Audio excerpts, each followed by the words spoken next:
Boker Tov, good morning, everybody. Welcome. Today is Monday. We're in October 18th, and we're learning today Chassidus, the Chassidic Heritage Series. It's this book, To Know God, where we are taking on one of the toughest questions, most fundamental philosophy questions in Jewish thought. In fact, in human thought. What we're doing today is taking on a series. We're learning the discourse. I'm not sure I understand. We're taking on a discourse by the Rebbe Rashab, the fifth Chabad Rebbe. He was born in 1870, passed in 1920. He's the fifth of seven Chabad Rebbes, Rabbi Sholem Ber Schneerson. And in one of the most fundamental Hasidic discourses of the entire Chabad library, the Tanya is the foundation of the Chabad library. And the teachings of the various Rebbes are the building upon that foundation. This is what powers Chabad philosophy. It lies at the core of Judaism. Remember, when Moses descends from Mount Sinai, he has with him the two Torah. He has with him the written Torah, the oral Torah, and the secret Torah. The secret Torah was Kabbalah, secret for thousands of years, until just in the past few hundred years it's been revealed to the masses. This is what we're learning today. Good morning, Winston on YouTube. Have to stay strong is our truck driver. Good morning, class and Rabbi. Elaine Collins joining us from Weston Palm Beach Gardens. And on Facebook, I see we're live. I can't tell who's there. Good. With that, without much further ado, I'd like to begin with, like we did when we taught the book, when we learned the book of Tanya. I want to make sure that we don't lose sight of the forest because of the trees. I need to explain the context, where we're starting and where we're ending, and how we're planning on getting there in this journey to know God by this Rebbe Rashab. You'll see his picture over here in the video. The Rebbe Rashab, the fifth Chabad Rebbe, one of the most brilliant minds of all of Jewish history. And I do not say that lightly. I know nearly no one that comes close to the depth and the profundity of the Rebbe Rashab in all of Jewish history. He was before Rebbe Schneerson, right? Yes, the Rabbi Schneerson was the seventh Rebbe, and he was the fifth Rebbe, 5 before 7. Just to remind you that you are able to access this class online, the book online, and it's available. Let me just see if I can find that link quickly for you. The link is let me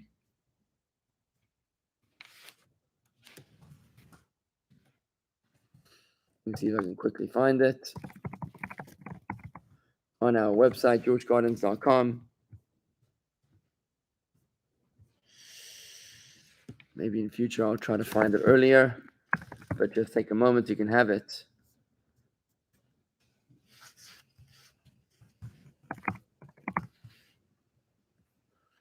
I'm finding it that easily. Winston, I know you have the link. Winston, I'm sorry, did I welcome you? Winston, if you could please post the link. I know you're there from Jakarta. If you could just post the link, it was in the previous class last week when we teach this on Mondays and Thursdays. So if you could please post the link, it's somewhere on our website, jewishgardens.com. I don't think the book is available in print. A few people were telling me, but I highly encourage you to read it to see what you can understand from the book as we go into it. What this book is based on is the foundational verse in Torah of Veyodayta Hayoim, and you shall know today.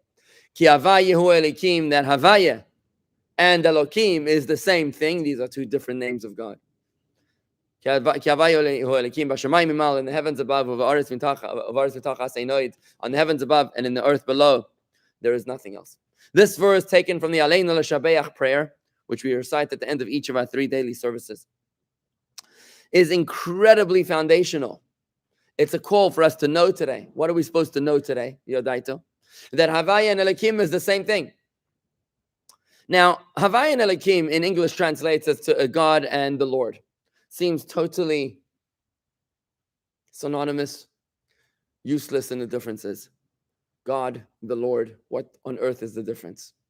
But in Jewish philosophy, they're profoundly different. This concept, which I'm not going to get into at this very moment, I'm still in the helicopter trying to show you the forest without losing the trees, is so foundational to Judaism that it comes up all of the time. Put it this way. Shema Yisrael, what do we say?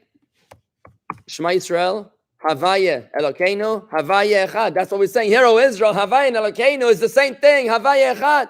Whatever that means, we need to understand these are the first words we teach a child. These are the last words you're supposed to say before you die. These are the biblical commandment words you're supposed to say each morning and each evening. Clearly, they're foundational to our Jewish existence, but do we really know what they even mean? In English, Hear, O Israel, the Lord is our God, the Lord is one. Okay, that sounds like a roundabout way of saying, listen up, Jews, there's only one God. But what on earth does it mean that Havaya and Elohim is one word? Havaya is the name of God. The Yud and the Hey and the Vav and the Hey, we're not allowed to pronounce it. So we just say it as Havaya, which is a rearranging of the sequence of the letters. We also say these words, if you remember the story of Elijah on Mount Carmel, when Elijah had a great battle, a great contest against the Jewish worshippers of idolatry of the Baal. Upon the mountain, when he successfully won the contest, when the fire came out of heaven for his offering to Hashem and not to the idol offering to Baal, what he did is that he had everybody declare on the mountain, Havaya Hu Elokim, 7 times. Havaya Hu Elokim. They said these words, that Hashem is Elokim. We say those words 7 times at the pinnacle of our service at the end of Yom Kippur, just before the blowing of the shofar. In the pinnacle of Ne'ilah, we also say 7 times, Havayehu Elokim, Havayehu Elokim. We say these words. What do we mean? With the opening of Simchas Torah is the same thing. Atarei Saladas. You have shown us to know. Ki Havayehu Elokim. Again, that Havayehu is Elokim. This idea shows up everywhere in our Jewish tradition.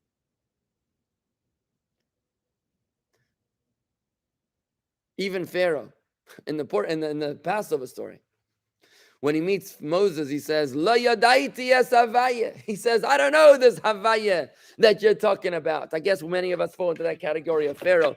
We don't know who Havaya is. I think I know God in general, but who is Havaya? Who is Elohim? This theme, my friends, runs throughout the entirety of Torah. Thank you, Winston, for posting the link to the discourse on Facebook, as well as on YouTube. And I see that Havetu's name, sorry, not Havetu, his name is Have to Stay Strong. Have to Stay Strong's name is Daniel. Daniel, good morning.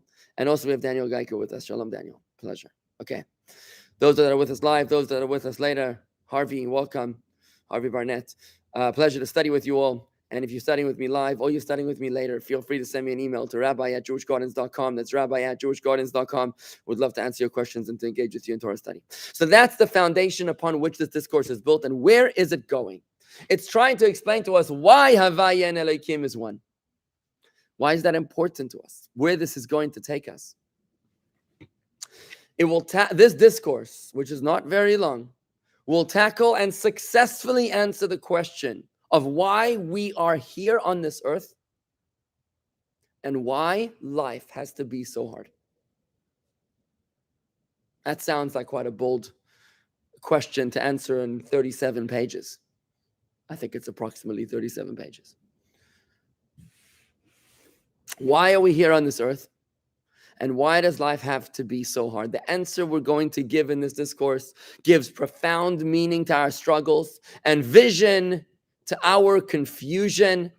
It paves the path to a deep, wholesome, and meaningful relationship with the master of the universe. Where we begin here, and again, I'm still in the helicopter today. Today, I'm just explaining to you the context of the forest. We're not going into the trees today. We're not taking a walk. We're up in the helicopter. Where this discourse begins is by explaining to us that everything in this universe has an inside and an outside. It has a body and it has a soul. Look at your cell phone. It's got the hardware, which I think is Apple, and it's got the software, which I think is Verizon, right? I'm not an engineer, but I think it's something like that. Same thing over here, my watch.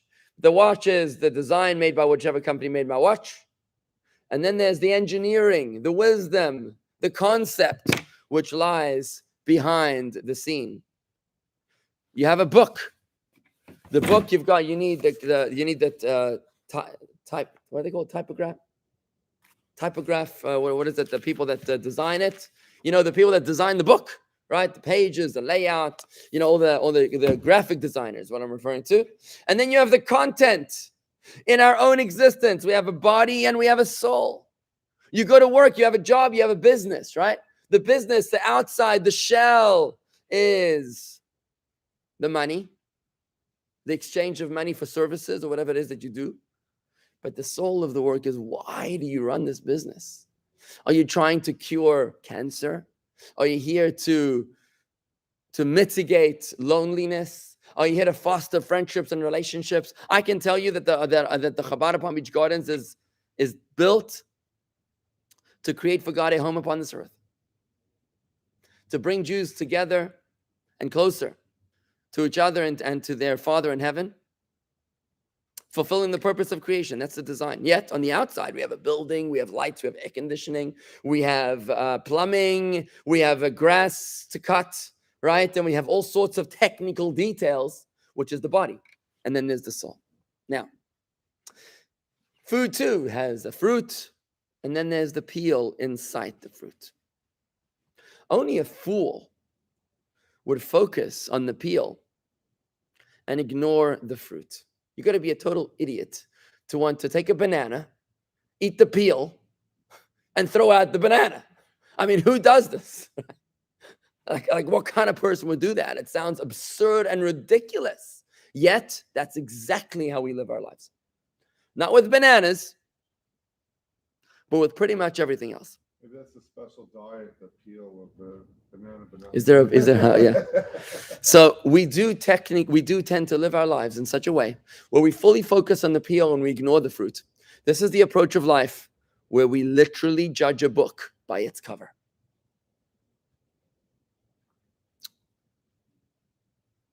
Think about it. You know, we actually patronize companies that we know are destroying the environment. And we're okay with it. You know why? Because they have an advertising campaign that says that they care about the environment.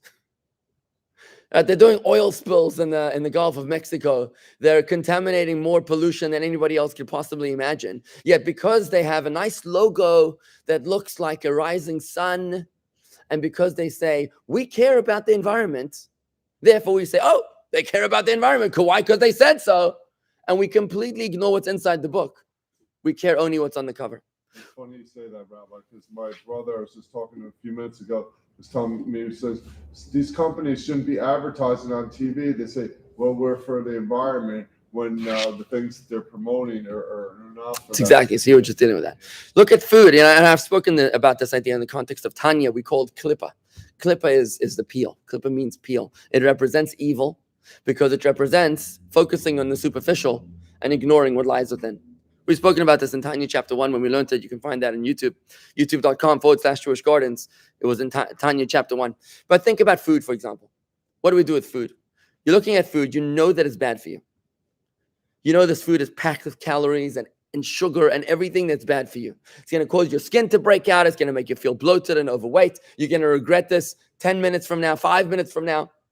You're going to work a week to pay off 5 minutes of pleasure. But you know what? What do? We eat it anyways. Why? Because it looks good. We know it's bad for us, but we do the same thing. Think about celebrities today. Who do we make celebrities out of? Journalists. What's a journalist, for heaven's sake? A journalist isn't the story. It's a propaganda arm.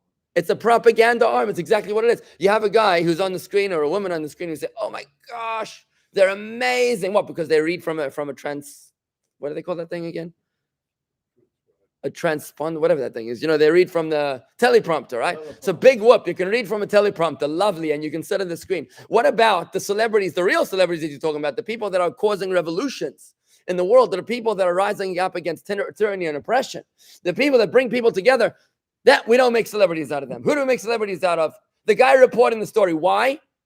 Because we're judging the book by its cover. We're eating the peel. We're throwing out the banana. That's why. Because we're eating the journalist. And we don't care about the revolutionary behind them. So, Rabbi, in that context, so in the sense where the people in Iran who are rebelling against their country because of the tyranny for the government, we ignore that story, but that's the real story that's going on. That's pretty much what I just said. Correct. Yeah. So the same thing goes with Jews, modern Jews. Think about it. Who in their right mind would think that if you have gefilte fish and simis, right, you're a good Jew? I mean, you're eating in a non-kosher deli. which is serving kosher style food, and you're feeling Jewish because this is what my bubby cooked, sort of.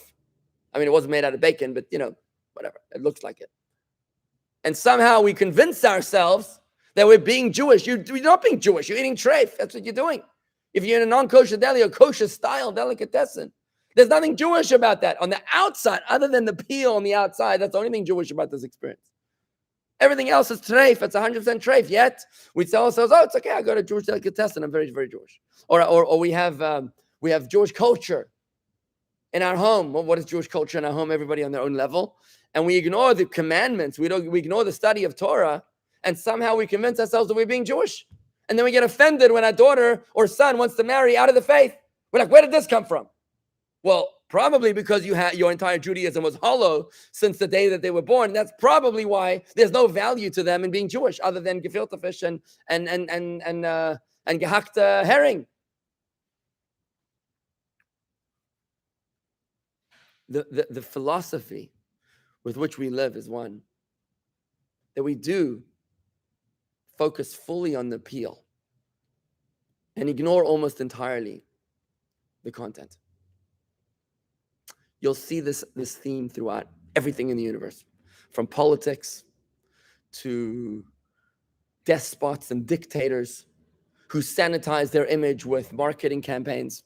I mean, there's a reason why the marketing industry is like $1 billion industry, because it's all about propaganda. It's about what you say, not what you do.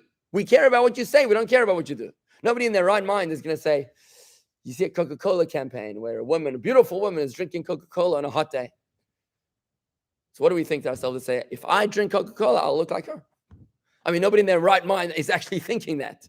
But yet, the marketing campaign works because they keep on doing it, right? Why? Because we do judge a book by its cover. We say, Coca-Cola, beautiful woman, okay, I guess I should drink it, right? Even though it's got nothing to do with any substance of what the drink has got to do about. Our relationship with God has got pretty much to do the same concept, the same relationship with the fruit and the peel. We tend to develop a split mindset where we believe in God when it comes to the big things. But when it comes to the daily life routine, when it comes to money, politics, legal problems, neighbors, just day-to-day stuff, that's when we say we don't need God. Then we can just rely on Mother Nature. Mother Nature. As if Mother Nature is something separate from God. We say we go to God only when all else fails. When the doctor says that there's no hope for a revival, for recovery, that's when we go to the rabbi. Rabbi, please pray for us. When war breaks out in Israel and the prospects are bleak, that's when we go to shul. We make communal gatherings. But when life is normal and is ordinary, then we don't need God. Then we need Washington. Then we need the Senate and the Congress. We need the president. We need to pander to the president because the president is going to decide Israel's fate. It's got nothing to do with God. That's the kind of mentality that we develop. As if Mother Nature is something separate from God. We see God as the core that we're ignoring, the engine of everything. But since the way that God chooses to engage with us is through the veil of nature, what nature is effectively God hiding himself. Just once let me develop this thought.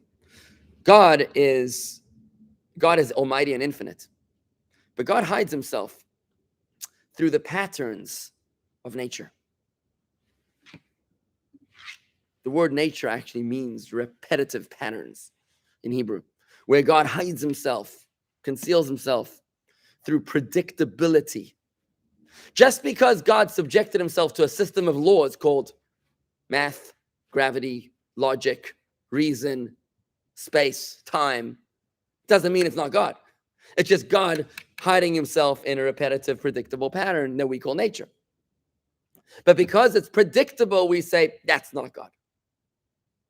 We say, it's a very subtle point. I need to just finish developing this point. So we say, that's not God that's really protecting us or caring for us. It's nature that's protecting us. Now, what is nature? You sit this person down and you look them and you say, what is nature? You talk to them and say, what is nature? Who is Mother Nature? Give me a name. Give me an address. Who is Mother Nature? They won't really know what to tell you. They'll say predictability, repetitive, the karma. They'll give you these kind of general words. But really, if you put the pedal to the metal, you'll come to the conclusion that Mother Nature is really God, just the way he hides himself. And that there's two ways that God operates. He operates through revealing himself in a miracle or through hiding himself through nature. But both of them is God. And it's this realization that this discourse takes on.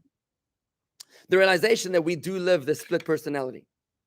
Instead of separating our belief in God from our belief in nature, to realize that God is always in charge. Not only of the big details of our lives, like war and life and death situations, but even ordinary situations like my monthly dividend from the stock market, my rent collection from my tenant, my ordinary function of my bowels and body parts and digestive system, regular life, boring life stuff, that also, every detail is governed by God. Because if we were to separate between nature and God, we'd be eating the peel and throwing out the banana.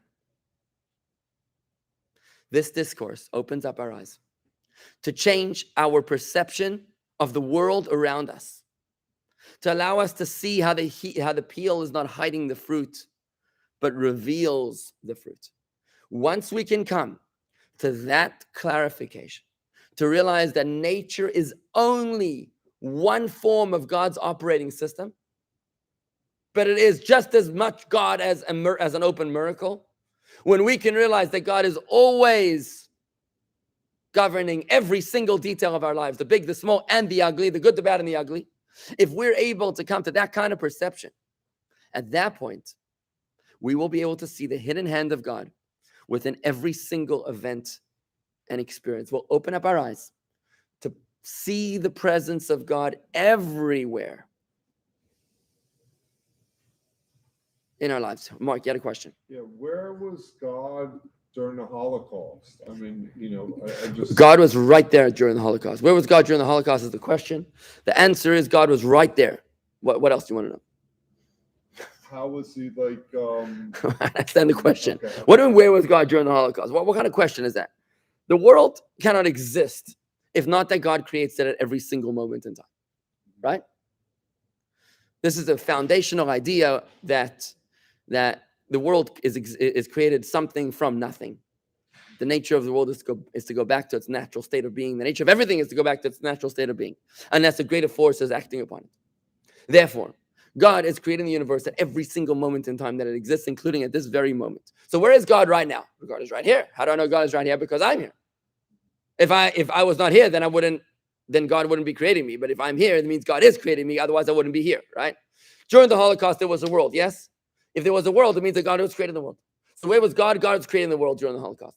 Now you'll ask me another question. Why did God allow the Holocaust? That's another question, right? So now at least we clarify the question. Yes. Very important. Yes. So now we've clarified the question. So now we know that God was present during the Holocaust, during the good, the bad, and the ugly. The question is why? That's the question that this discourse takes on. That's what we're going to be learning about here.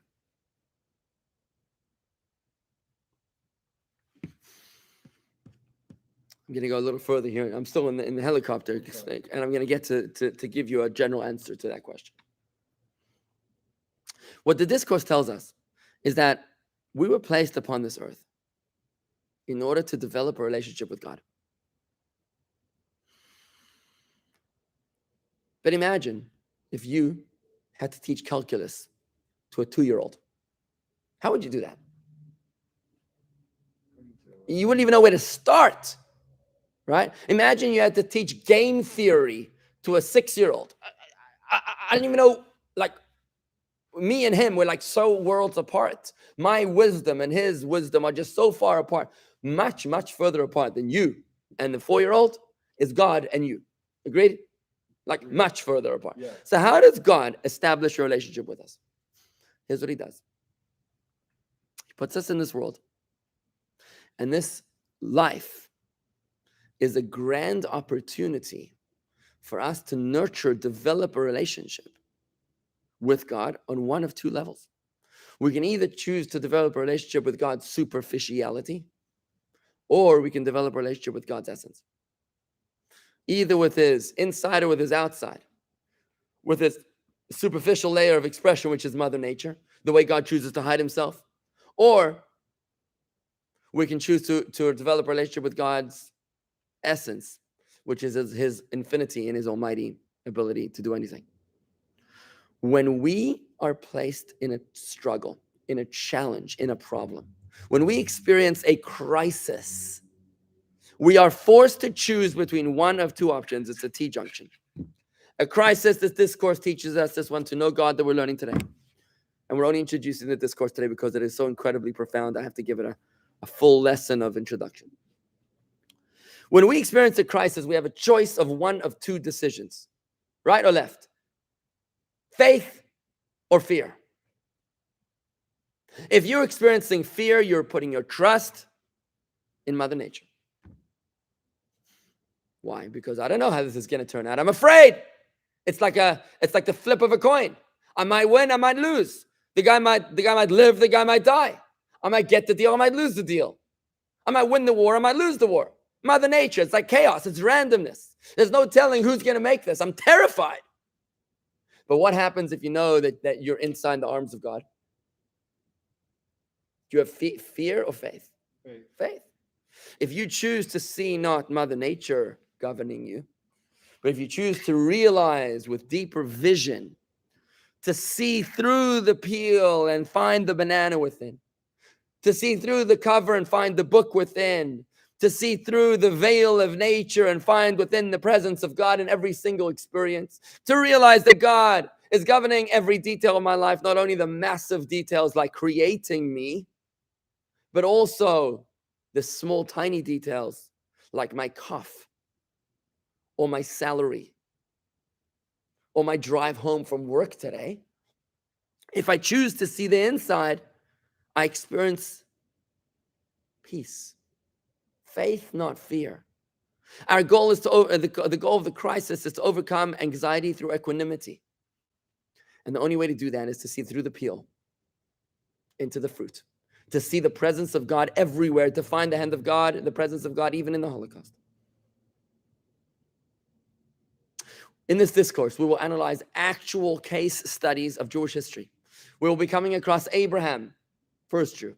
Elijah, we mentioned him on Mount Carmel earlier, who successfully transformed their outcome by transforming their mindset. They were placed into crises. They chose faith over fear, equanimity over anxiety. And as a result of that, they transformed the result of their crisis. Isn't Anne Frank an example of God's hand in the Holocaust? Because she was such a hero. Even though her life was tragically cut short, which her impact goes on for generations. I do think Anne Frank was an example of God's hand in this universe, because not specifically Anne. I mean, she did die, but the fact that we Jews survived the Holocaust as a nation, I think, is a miracle that defies rhyme and reason. There's no logical, rational explanation as to how we survived that kind of death blow. Yes. So not only will we be discovering actual case studies in this discourse of people that employed the paradigm shift of Veyodayta, Hayom, Ki Havaya Elokim, and you shall know today that Havaya is Elokim, that the inside and the outside is one and the same, that the peel and the fruit is synonymous, that Mother Nature and God is one and the same, that nature is merely a veil through which God expresses himself. We will see that not only in the stories of Abraham and Elijah, who changed their way of thinking from fear to faith, and thus changed the results of their crises from catastrophe to a blessing. We also will go out of this world in this discourse as we learn about, as we expose the foundational mystery of an entire sinful generation that reincarnated. A sinful generation that died. And they reincarnated to become the ones who left Egypt with Moses. So the generation who left Egypt with Moses was the same generation that had lived earlier. We will learn how their subsequent lives were the tikkun, the repair for their former errors. All of that is what we're going to be learning in this discourse. But for starters right now, I want you just to get comfortable before we begin, and we'll continue on Thursday with this discourse. Monday and Thursdays, 8:30. Before we begin, I just wanted you to get comfortable with this idea, to start thinking about this idea, that God is always there in every single detail of our lives. Don't lose sight of the forest because of the trees. Don't lose sight of the book because of the cover. Don't lose sight of the fruit because of the peel. God deliberately has hidden himself. He's hidden his essence behind a veil of nature. And the reason why he did that is because he's trying to teach calculus to a 4-year-old. He's trying to teach profundity and infinity to us finite mortal beings. And there's a way, the way that we are able to reach the maturity, to lift ourselves up, to be able to engage with the infinite character of God Almighty, God's essence, is only through struggling through the crisis.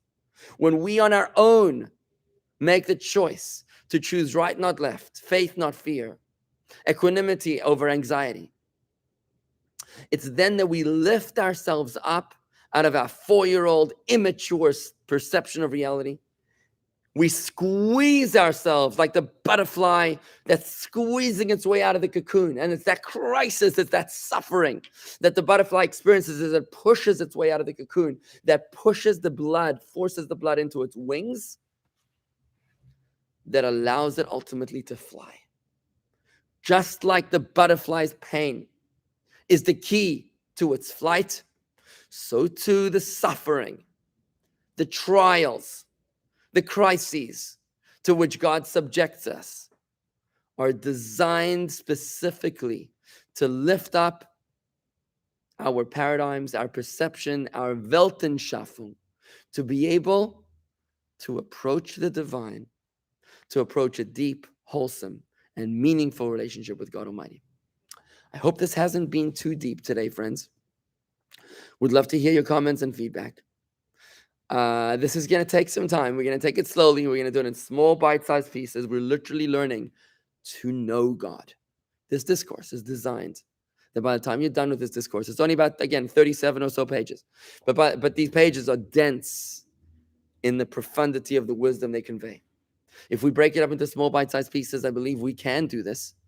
We can emerge from this discourse enlightened, uplifted, and strengthened, empowered with the strength to be able to face our fears with courage, with vision, and with purpose. And like Abraham and Elijah, to transform them from darkness into light and from sadness into joy. We'll continue this discourse on Thursday. In the meantime, I encourage you to try to read the discourse to know God. It was posted the link here in the comment section.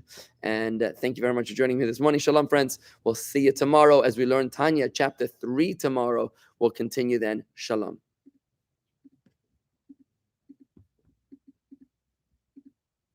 No?